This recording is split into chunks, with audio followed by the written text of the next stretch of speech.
The Boys, temporada 4, episódio 4, e depois da correria dos episódios iniciais, a série dá uma acalmada nos grandes assuntos e localiza mais os conflitos individuais, digamos assim. Atitude bem importante porque combina com algumas impressões negativas que eu tive lá nos episódios passados, bem como também com algumas impressões positivas. Eu vou relembrar vocês de tudo isso, mas antes já deixa aquele like e também se inscreve no canal. São coisas que você faz bem rapidinho, mas que ajudam demais. Muito obrigado.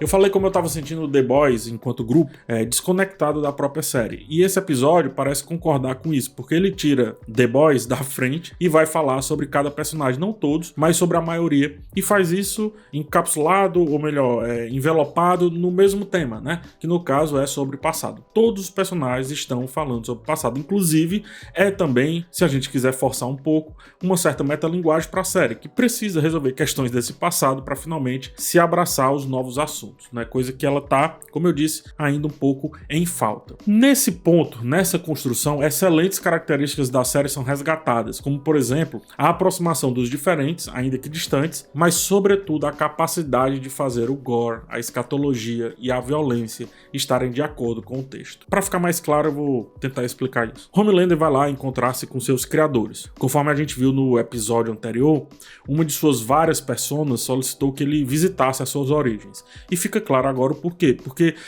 não é mais para ele, e essa era a relutância que ele vinha enfrentando, ele não pode esquecer quem ele é, quem ele foi levado a ser, vamos colocar dessa maneira também.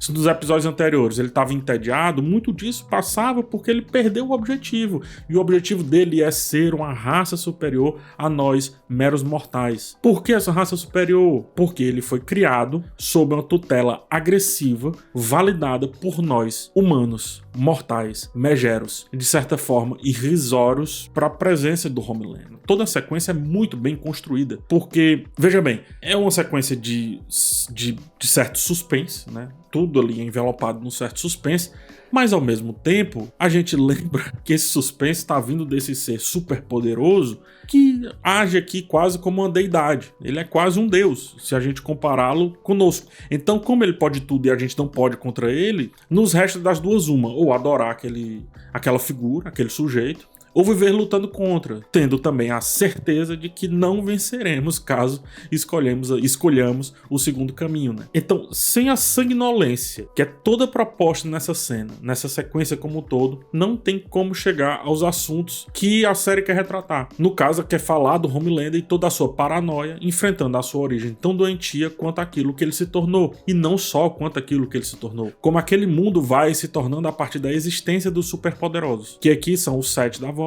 né, e tantos outros, mas na nossa realidade são só aqueles que têm outros tipos de poderes e ficam rondando aqui as nossas cabeças. Mas você percebe que essa sequência, e assim, eu não tô alisando pro Homelander não, tá? Não é isso. Mas perceba por essa sequência inteira que há também outro vilão aqui nessa história. E outro vilão é a ganância do ser humano, que inclusive é o grande problema que a gente enfrenta aqui na nossa realidade. A ganância vindo de todos os espectros, esquerda, direita, centro, cima, baixo, diagonal, todos os lados.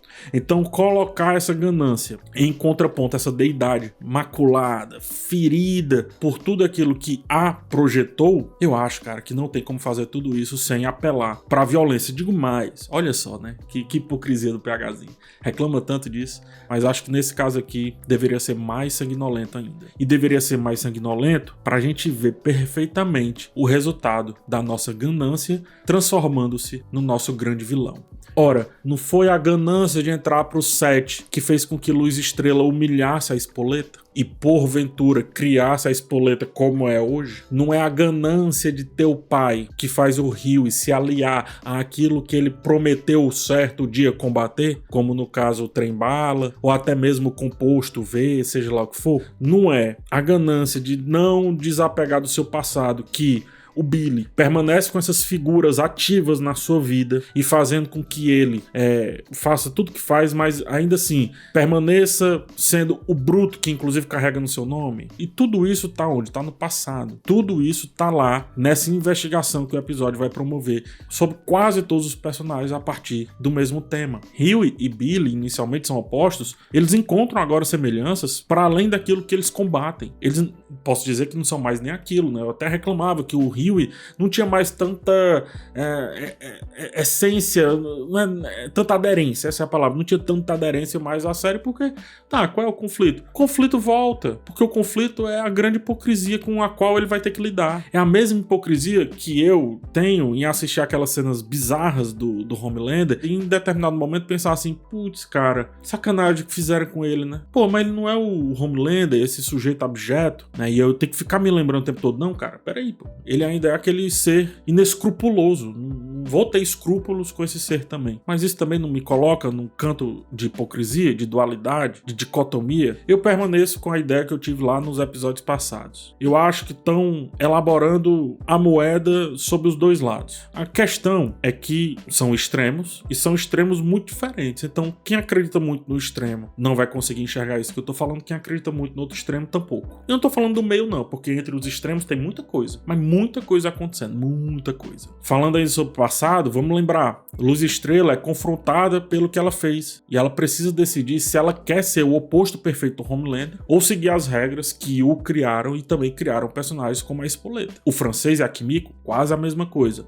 Eles também enfrentam seus passados, questionam suas identidades e também questionam como que eles vão ter que lidar com aquilo tudo. Vão enfrentar, vão fugir, vão se esconder, vão lutar. A Kimiko, imparável, digamos assim, ela para quando tá de frente para aquilo que a assusta enquanto trauma. O Francês, que tinha se apegado a Kimiko e etc., agora tem outras questões para lidar. Então agora talvez seja a Kimiko que vá tentar ajudá-lo. A Kimiko, perceba, ela só não se entrega à raiva, ela tava rasgando ali os livros, jogando fora, seja o que for, porque quando a Luz Estrela entra, ela lembra aonde pertence. E aí ela se derrete, né? Ela muda o aspecto, né? Até a atriz muda a expressão e ela vai lá abraçar a amiga. Percebe isso? O próprio trem-bala, ele coloca-se em risco pelo Hughie, porque ele precisa resolver algo que ele hoje encara como um erro do seu passado. Ele só quer retornar a um passado que não consegue mais, quer ficar andando lá com seus colegas. A gente viu nos episódios anteriores quando ele estava fazendo lá um filme. É só isso que ele quer. Ele não quer mais aquela vida.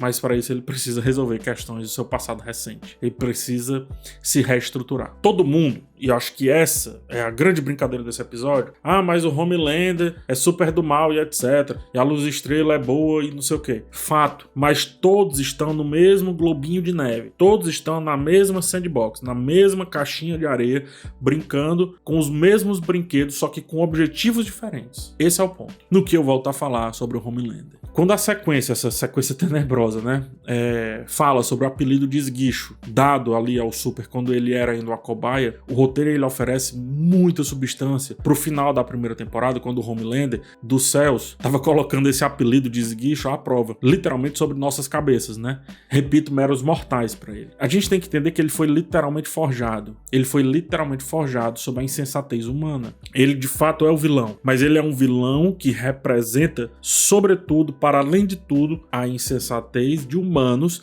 que adoram manipular a realidade ao seu favor. Eu, de novo, não estou isentando o Homelander, não é esse o ponto. Eu estou adicionando mais um culpado nessa história. É mais, é soma. É por isso que o Homelander olha para os humanos, olha para nós e vê apenas uma coisa: destruição, irrelevância. Não é porque ele tem poder, mas é o que fizeram, né? Pelo que fizeram com ele para atingir o seu poder. Esse é o grande lance aqui da história. Nós somos irrisórios até que ele chega ao poder total, justificado por nós. Porque, como essa criança presa dentro de si, que ele quer queira, quer não, precisa da aceitação e da nossa aprovação. Porque um dia fomos nós que prendemos essa criança e jogamos a chave fora. Ele foi criado assim. Ele quer de nós o que quisemos dele lá no começo das coisas. Concorde ou não com o Homelander, quer dizer, eu acho impossível concordar, com outra coisa a gente tem que concordar. Tem mais gente também merecendo o que o Homelander também merece. E o detalhe dessa cena é tão bom, porque chamam ele de John e ele corrige, dizendo para chamá-lo de Homelander. Como quem diz: vocês me criaram assim, agora me tratem como eu fui feito para ser. Vocês destruíram o John, então ignorem esse cara e aceitem o Homelander. Não dá para fazer essa cena, essa sequência inteira, sem o gore, sem a escatologia, porque isso representa a essência desse personagem. E mais do que isso, representa a essência desse mundo que se tornou e se torna cada vez mais a visão visão, a imagem desse cara, a imagem desse sujeito. É nos porões das torturas de onde o pedido de desculpa não sai tão facilmente, que geram novos e vários Homelanders. Fora toda essa questão do confronto com o passado, que é muito interessante pelos aspectos que eu já abordei, o episódio fala um pouco mais sobre manipulação das massas, né, a partir da mana sábia. A partir da mana sábia. Depois de falar sobre como inflamar as massas, dizendo exatamente o que as pessoas querem ouvir, mas não necessariamente o que elas precisam ouvir, agora é a vez de mostrar como se utiliza a religião para sustentar o ódio e manipular as pessoas. A personagem da Espoleta vai ao palco fazer isso, né? E aparece também um personagem que faz isso também. Ambos criam mentiras, envolvem histórias nas questões messiânicas e cristãs e constroem narrativas sustentando-se nesses princípios. Porque veja só, se você não pode construir uma nova fé, use a fé que já está aí. Entre no espectro e fale de dentro dele. Quando não se tem absolutamente nada mais para sustentar, seja a argumentação ou sejam os objetivos que são colocados no início, utilizar-se a fé das pessoas para justificar a sua imagem é o caminho mais fácil. Repito, a fé já está construída. É só pegar esses construtos e regurgitar. É preciso ter estômago? É preciso ter estômago. E esse estômago da Espoleta foi forjado pelo seu passado, bem como de vários outros que estão ali, ou pelo caráter super hediondo. No Máquina do Caos, o livro do Mark Fisher, ele explora como a manipulação das narrativas e a instrumentalização da fé são utilizados para manter estruturas de poder e de controle na nossa sociedade, porque é um manual que já está pré-imposto. É só você pegar esse manual e aplicar. A fé também já está colocada, é só você pegar isso e aplicar. O autor, inclusive, argumenta que as narrativas são fragmentadas e polarizadas para criar e sustentar a confusão a partir e a favor de uma desorientação. Por que a desorientação? Porque é justamente isso que a fé tenta resolver. A fé é luz, a fé é foco. A fé é um fim do túnel que você enxerga longínquo e que tende a segui-lo. Mais do que isso, dentro ali do cristianismo, o mal ele é inerente a tudo, né? Então mal só existe, ou melhor, o bem só existe porque existe o mal e etc. Então se não há um mal, se está tudo em paz, não tem essas questões, essa fé fica inútil. Cria-se o mal, é isso que eles fazem, né? Pintam o mal, e aí pintam lá a luz estrela, colocando um alvo na cabeça dela. A desorientação de alguns, portanto, é o ouro para os manipuladores. O desorientado encontra na fé uma luz para se guiar, o problema é quem puxa essa luz, o problema é quem está segurando essa lanterna, porque quando se está vendo a luz, não está vendo qual é o sujeito que está segurando. Segundo Máquina do Caos, essa fragmentação enfraquece a capacidade crítica do público, o torna mais suscetível a explicações simplistas na realidade. Por isso, qualquer narrativa passa muito facilmente sem tanto questionamento, como faz a Espoleta de cima do palco. A desinformação e a fake news apenas são desvios de atenção, não são a coisa em si.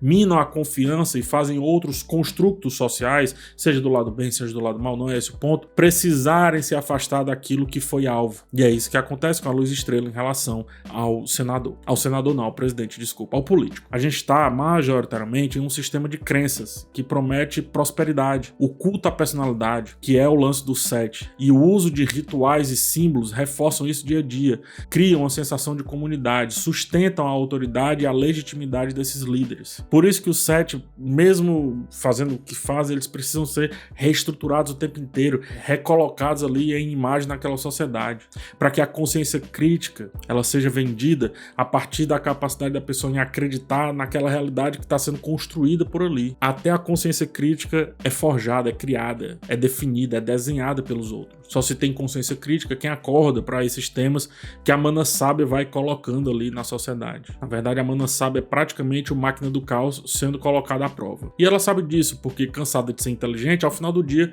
só lhe resta se alienar com o ser mais burro que temos aqui na série. Eu gosto de episódios assim quando estão no meio da temporada. Eles dão uma parada na grande história na hora certa. Aqui nem aparece o filho do Homelander, por exemplo, nem outras questões mais centrais. Tudo isso para levar o foco totalmente para questões secundárias que virão resolver muitas coisas daqui para frente. E assim talvez fazer a série poder avançar finalmente. Olha pro Homelander e perceba como ele termina o episódio completamente diferente como começou. Olhe pro francês, que não tinha tanta utilidade assim nos episódios passados, e perceba como ele está completamente reintegrado, principalmente quando percebemos a sua possibilidade de nova relação com a Kimiko. E olhe para a Luz Estrela, que ainda está um pouco pouco bamba nessa história, sem querer assumir definitivamente um lado, mas também percebendo como há mais questões nas quais ou pelas quais ela pode passar, e assim, quem sabe, ela começa a se resolver.